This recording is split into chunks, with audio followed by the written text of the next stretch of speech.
خواتین میں سب سے پہلے اسلام قبول کس نے کیا؟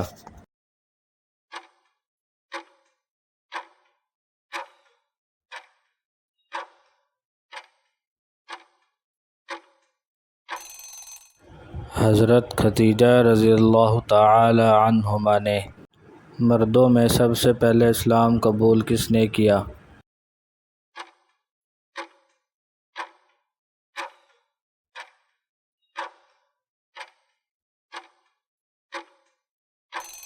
حضرت ابوبکر صدیق رضی اللہ تعالی عنہ نے۔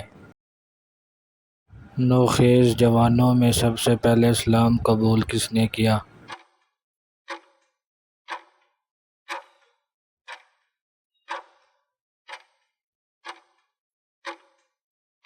حضرت علی رضی اللہ تعالی عنہ نے۔ اسلام میں سب سے پہلے شہید ہونے والے مرد کا کیا نام ہے؟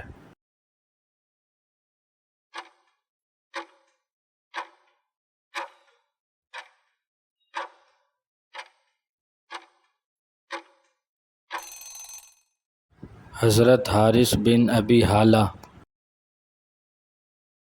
اسلام میں سب سے پہلی شہید ہونے والی خاتون کا کیا نام ہے؟